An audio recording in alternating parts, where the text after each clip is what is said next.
Dear students, I welcome you in the online classes organized by ISP. As you know, this is our lecture number 12 on the subject of critical discourse analysis. Dear students, I want to remind you that after the lecture number 10 on this component of course, we are now into the practical phase of the analysis of discourse. Dear students, as you know, that we started our journey, and right from the day one, I made it clear that our target, our destination, our goal is the critical discourse analysis.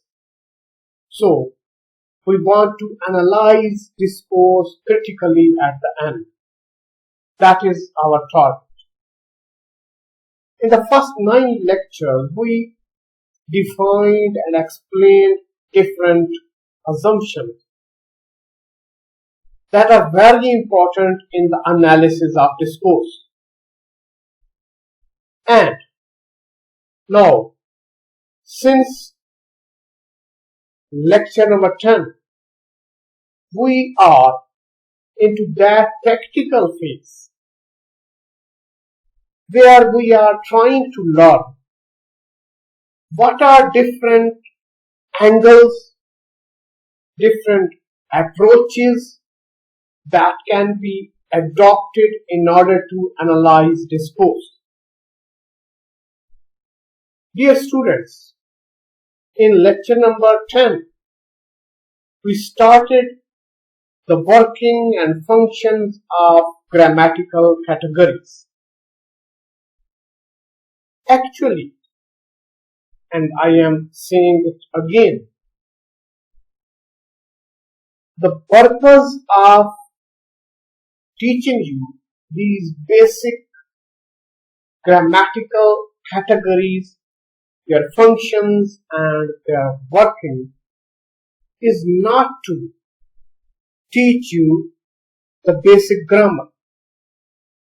But dear students, we are learning these things in order to make you understand, in order to give you a kind of training so that you may be able to analyze discourse. Now we started our practical phase with these grammatical categories, and as you remember, we started our journey in this practical phase with the definitions of noun phrases, for example, then verb phrases, prepositional phrases, subject and predicate, direct object, and dear students, we also learned how these different grammatical categories can be combined in order to get bigger, complex and complicated kind of language structures. So, it means that these grammatical categories gives us a choice. How do we express ourselves? How do we express ourselves through this language? Dear students, in our previous lecture, we come to clauses. And we defined what are clauses. Then we defined different types of clauses as well.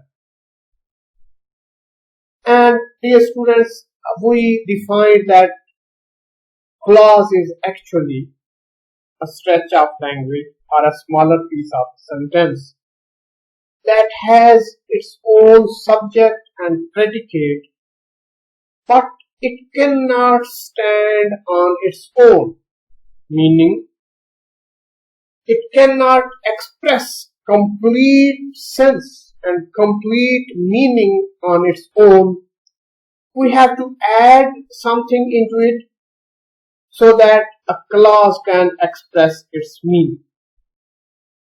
Then we define its categories or its types. And since lecture number 10, I am going to remind you that we are learning these basic categories in order to analyze discourse, and these are very important when we are teaching and learning these grammatical categories. These are very important for the analysis of discourse. And what I have been emphasizing throughout since lecture number 10, that basically we want to learn the implications of these grammatical categories. How can we analyze discourse with the help of these grammatical categories? It will be clear when we will go towards the implications of these grammatical categories. So, dear students, in today's lecture, we are going to the implications of these grammatical categories, whether we have learned phrases or the clauses whatsoever. We are heading towards and hopefully we will complete this phase of our lesson in today's lecture, and we are going to learn first how these small grammatical categories, that is noun phrase, verb phrase, prepositional phrase, how these can be combined. Number one, what are their implications? And then we will move forward how the clauses can be integrated. That is very important for the analysis of discourse. And after the integration of clauses, what are their implications? And it means we want to learn if two clauses are arranged or integrated or combined in one way, it would result in this situation. And if we combine two or more clauses in another way, it will have different implications. So the topic of today's lecture is integration of clauses and implications.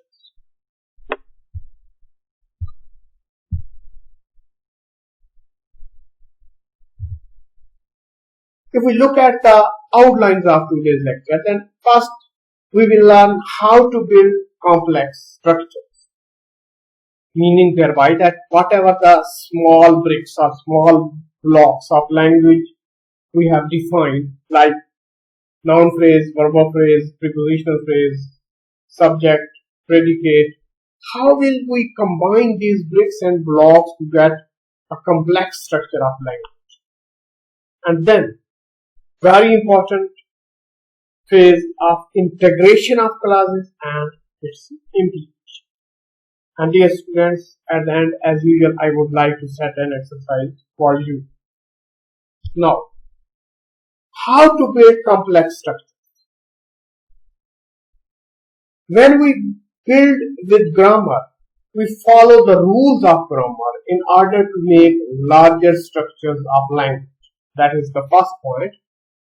Because actually grammar provides us certain rules, and we follow these certain rules in order to get and in order to make and build larger structures of language. Now, nouns, pronouns, verbs, adjective, preposition, these we know are parts of speech. Then subject, predicate, then clauses, or the bricks with the help of which we build larger structures of language. So all these parts of speech for example, then subject, predicate. We have already defined all these noun phrases, verb phrases, and preposition phrases, then subject, predicate, and clauses in our previous lectures. So these are actually the building blocks of the complex structures of language. Now, we are at freedom to choose what and how to choose these structures to serve our purpose. As we have already noted, that we are free in this choice. We can choose any word or any grammatical category to express ourselves, and we will choose such kind of grammatical category and then integrate and combine it with another grammatical category so that it may suit our purpose, or it may serve our purpose, or whatever we want to express, it may serve for that expression. Now, for example, if we are free in our choice, then what could be its implication? For example, if we say, the queen died and then the king disappeared. Dear students, right, as soon as you will listen to this sentence or these clauses, you will try to arrive some result. The queen died and then the king disappeared. So what is the implication? It implies that the king disappeared because the queen died, because of sorrow or sadness, perhaps the king disappeared. So this sentence apparently gives these meanings. Now, but if we say the king disappeared and then the queen died, it implies that the queen died because the king disappeared. Now, if you look at these two sentences, dear students, you will come to know that words are the same. There is no change in the number of them and in the meanings of individual words. What we are doing, we are just changing the arrangement of it. For example, in the first sentence, the queen died. It is number one, and then the king disappeared. But in the second sentence, we are saying the king disappeared and then the queen died. So, first sentence implies that the cause of the disappearance of the king is the death of the queen. But the second sentence implies that the queen died because the king disappeared. So, the first sentence gives us the cause of the disappearance of the king, and the second sentence gives us the cause of the death of the queen. So, same words but different arrangements. We can see that the arrangement of the same words can create a very different and new kind of meanings. So, as soon as we change the arrangement, we arrive at a very different and new kind of meanings. Now, the choice is with us. What and how we want to say something. What we want to say something and how we want to say something, the choice lies with us. So, as we have taken the example, if you look at the above example, what we want to say, if we want to say and we want to set the blame of the disappearance of the king on the queen, then the first sentence suits us. But if we want to give the reason of the death of the queen, then naturally the second sentence will suit us. So, dear students, this is an example how the small categories which were prepositional phrases, verb phrases, and the noun phrases. How these small categories can be combined to make a larger structure, and how these small categories, grammatical categories, can be combined to express our meanings. Now, there is another example for us. The child grew. What we have done here? We have joined a noun phrase with the verb. The noun phrase is the child and the verb is grew. It treats growing like a process. Now, if we look at the first this sentence, the child grew. It means that the child is under the process of growth. So it is treating, or it is taking growing like a process. But if we say the child's growth, we have joined a noun phrase, that is the child, with a noun. Growth is now noun. So the noun phrase has been joined with a noun. It treats growth as something abstract. Now here, if grew was a very concrete kind of process, was indicating a concrete kind of process of the growth of the child. Here, when we join the noun phrase with the noun, it treats growth as something different from that process, and it is something abstract. Now, what is the difference? What are the implications when we are joining different noun phrases with a noun, or if we are if we are combining the noun phrase with the verb? What it makes the difference? The second choice, that is the child's growth, gives us a chance to build a larger and complex structure of language. We will see it later on, and even we have two examples here as well, that when we use a noun phrase and we convert a verb into a noun, here as we have done, that we have converted the verb grow into a noun growth, then this second choice gives us a chance to build a larger and complex structure of language. For example, now we are using the first choice, that is the child grew. The child grew up with the passage of time. Now, here it is indicating a process, as we have noted earlier. And we may have different other choices when we say the child grew up. And here we have completed the sentence with the passage of time. For example, we may say the child grew up with rich parents. The child grew up with great difficulties. But you can see that the choices are limited and our sentence comes to an end. We cannot make it any more complex or complicated. But look at the second example. The child's growth depends upon many factors. The most important is nutrition, and we can make carry on. The most important is nutrition. The other one is the care of the parents.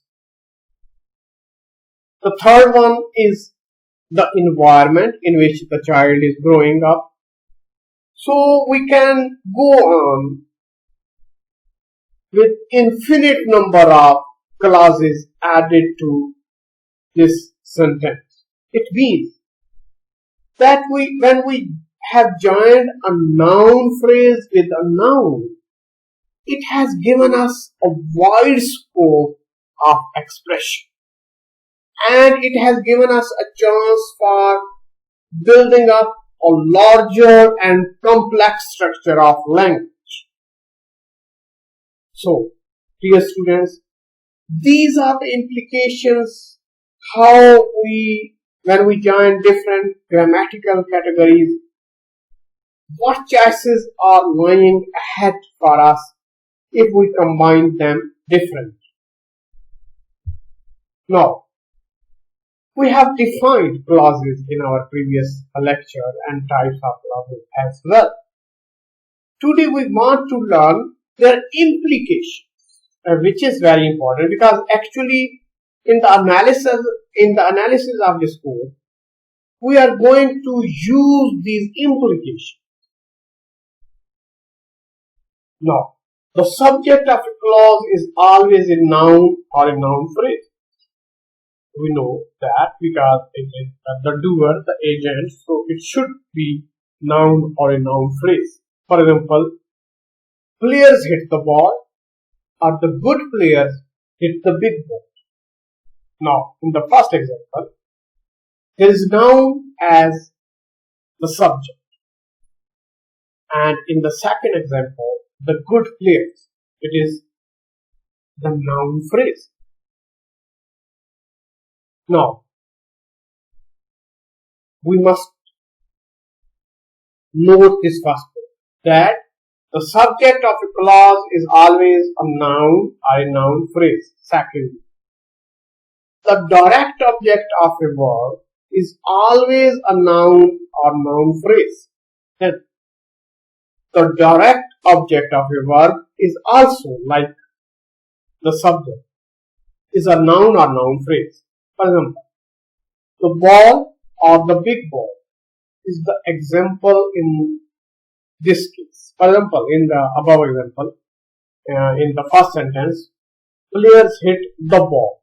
The ball is the direct object, which is a noun.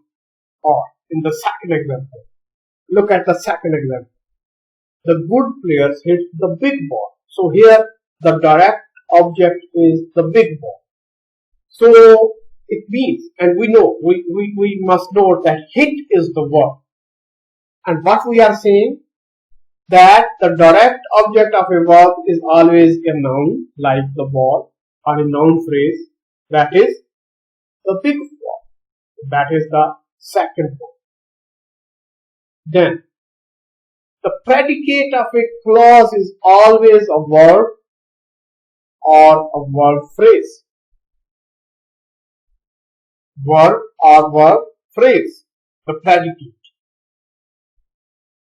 Hit in the first example, players hit the ball, and in the second example, hit the big ball, hit the big ball.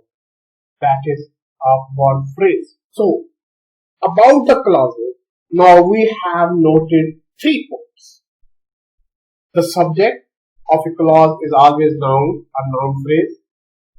The direct object of a clause in the clause of a verb is always a noun or noun phrase, and the predicate of a clause is always a verb or verb phrase. So these are the uses of those verbal phrases or the noun phrases that we have defined in lecture number 10. Now, how the clauses can be combined or integrated. So,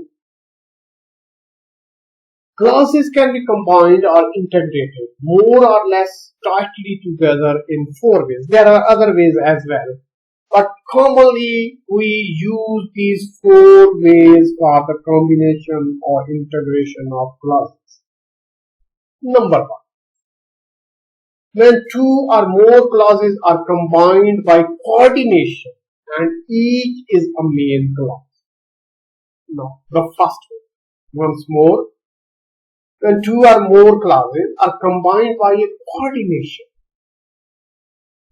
and each is a main clause. So, you cannot say that the first one is a main or the second one. Both have the same weightage. Both have the same value.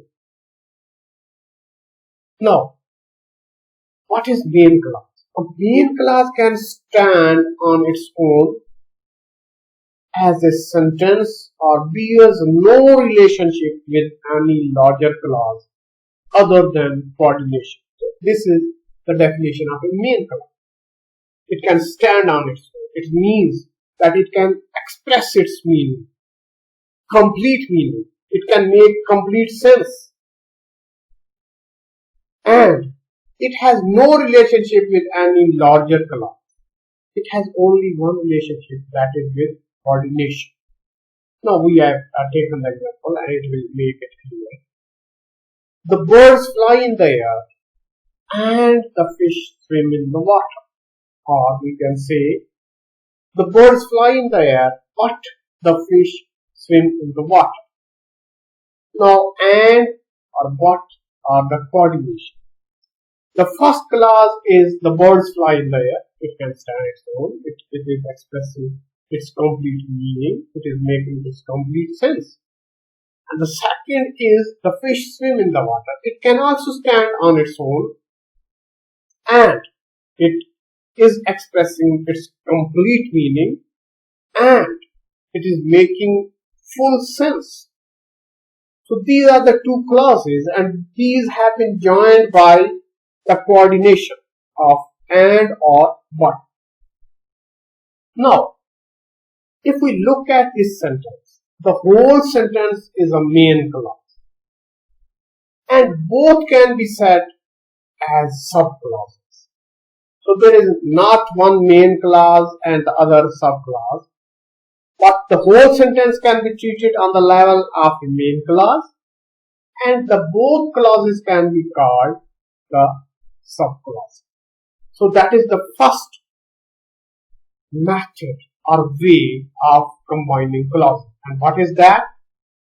We must note, when two or more clauses are combined by coordination and each is a main clause. So what would be its implications in the analysis of language or the analysis of discourse? That is the point that we must learn. And here are the implications. Such kind of combination as we have seen or integration is established when we want to give equality to both the clauses to highlight both of them. So what we are seeing in those two clauses, and if these are joined by coordination, it means whatever we are expressing in the first clause and then in the second clause, both ideas have the same weightage, both have the equality in their value, and we want to highlight both of them. Example, the modern technology has changed the face of our planet and the development of human resources has also played its part in the progress. Now you can look at this larger sentence. It has two clauses. The first is, the modern technology has changed the face of our planet. Then coordination and. Then the second clause, the development of human resources has also played its part in the progress. Both the clauses can stand on their own. They can be separated. They will make sense. So, what are the implications? What we want to express in such kind of combination?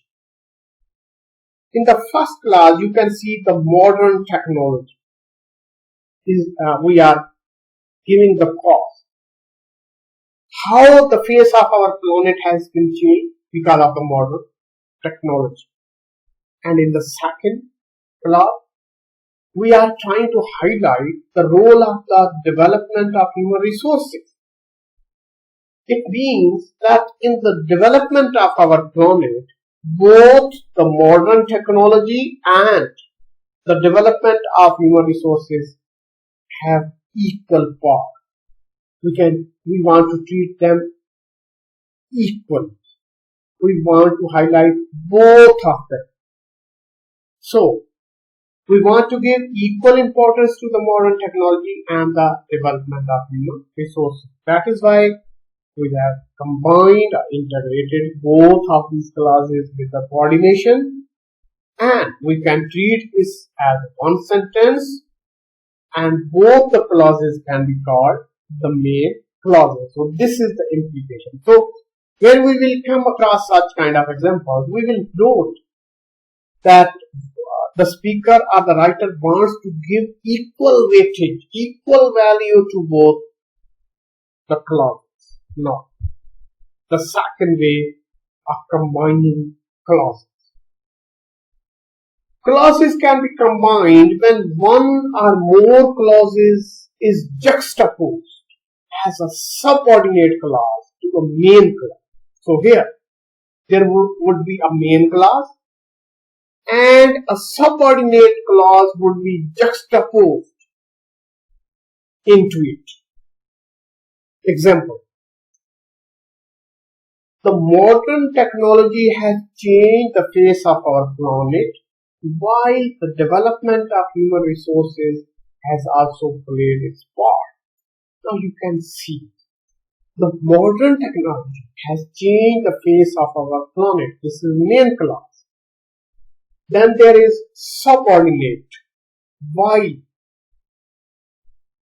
the development of human resources has also played its part. This is subordinate clause because it cannot stand on its own.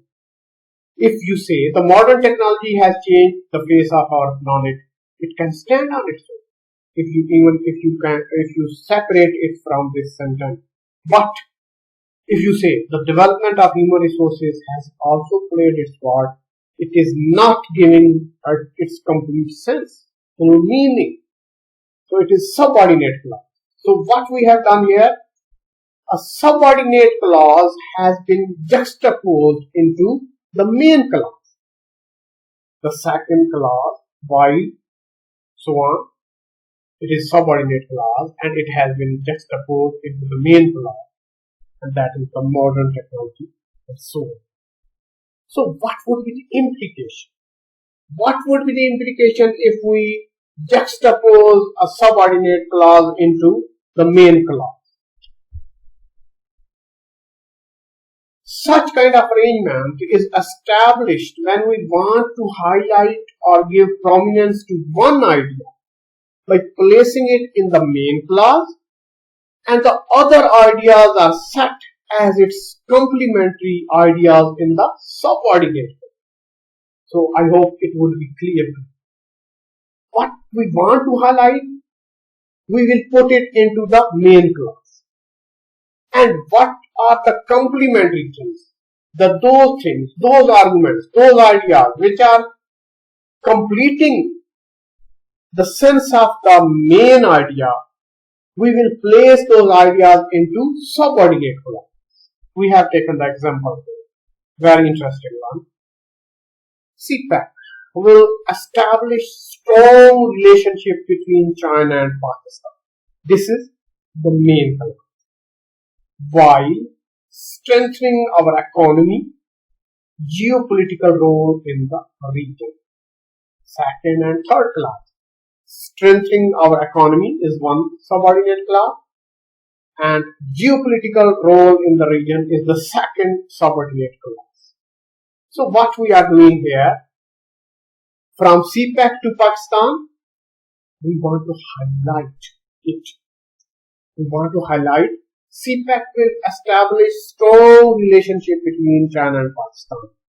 And we are adding the complementary details, that is strengthening our economy and geopolitical role in the region.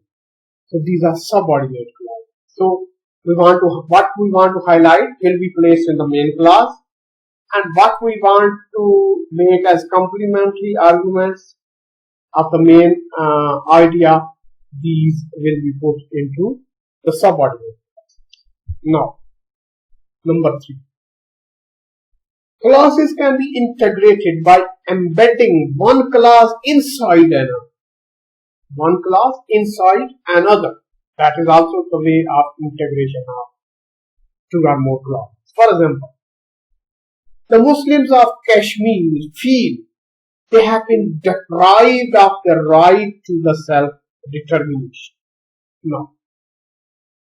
Actually, we want to highlight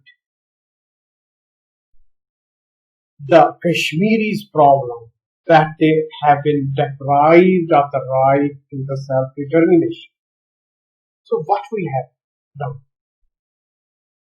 They have been deprived of the right of the self-determination has been embedded inside the other class, that is the Muslims of Kashmir feel. That is the one class. The Muslims of Kashmir feel, but it cannot stand on its own. Similarly, the second one even cannot stand on its own if you say only they have been deprived of their right to the self-determination. So what we have done, we have done a process that a second class has been embedded into the first. So what could be its implication? Such kind of arrangement is established when we want to show a very strong relationship between two or more ideas. So we want to make a strong relationship between what the Kashmiris feel and why and how they are feeling it. And we have juxtaposed, actually embedded these two ideas in such a way because they have a very strong relationship between them. We have taken another example. Pakistan believes that Indo-Pak relationship should be based on peace, equality and cooperation. Now, what we have done?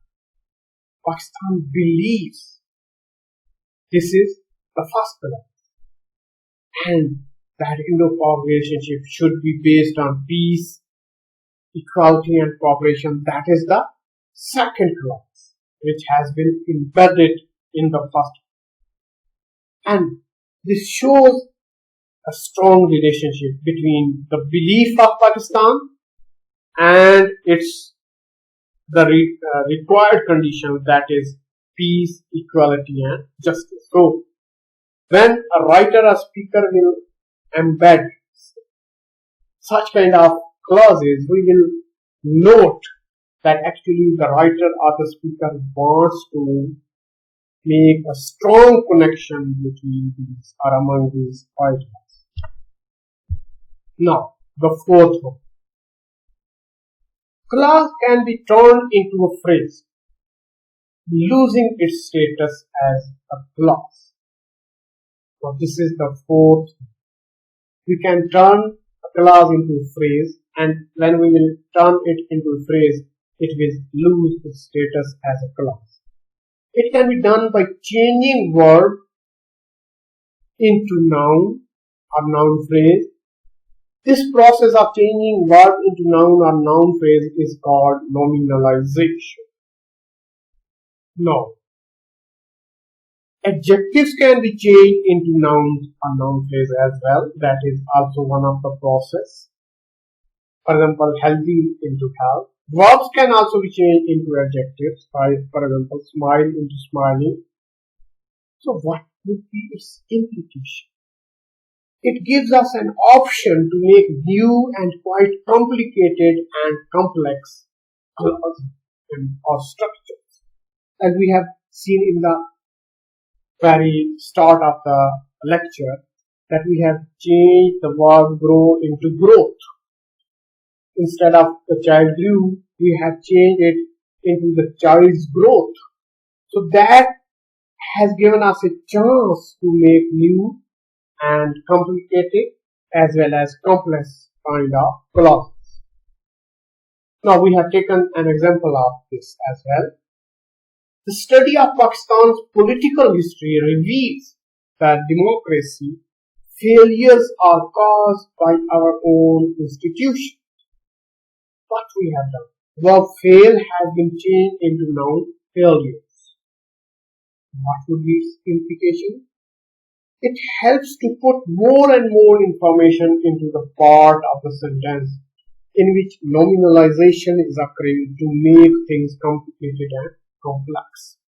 So, in which part the nominalization is occurring? That is the second part. That is that democracy failures are caused by our own institution. We want to add and put maximum information into that part. That is why we have done the process of nominalization. That is, we have changed a verb into a noun. Now,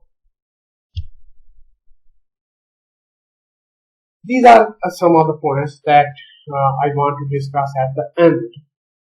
In discourse analysis, we have to start from sentences. Now, this is the process that we are setting for the analysis of the discourse, because what we have done in the grammatical structures or grammatical categories, we have moved from word and then phrases, then noun phrases, and so on, and then we have moved towards clauses and then towards sentences. But we have to move in anti-direction, in opposite direction, in order to analyze the discourse. We have to start from sentences. These sentences are composed of two or more clauses, combined or integrated in the ways as discussed, and in some other ways may be. So, we will start on the level of sentence. We will break it into clauses. We will see how these clauses have been joined, combined, or integrated. Then, from clauses we move to phrases and then to words. So, from a larger structure towards a narrow or short kind of structure, or the small kind of structure. But this is looking at the discourse from the grammatical point of view. What we have learned up to now. We are trying to look at the discourse, or we are trying to analyze the discourse from the grammatical point of view, which is not enough. We have to explore the other avenues for the analysis of discourse as well. There are certainly many other avenues. For example, we will see vocabulary, then context, and why and how the writer is saying something, what is he or she saying, and what he or she is not saying as well. So there are other point of views that we will learn with the passage of time. This is only, we are trying to look at the discourse from grammatical point of view. Dear students, that's all from my side for today, and you will have to solve this exercise. How and with what implications clauses can be integrated? We have discussed the 4 ways of the integration of clauses. You will have to write those 4 ways with certain examples as well. With this, we come to the end of our today's lesson. Stay safe, stay blessed.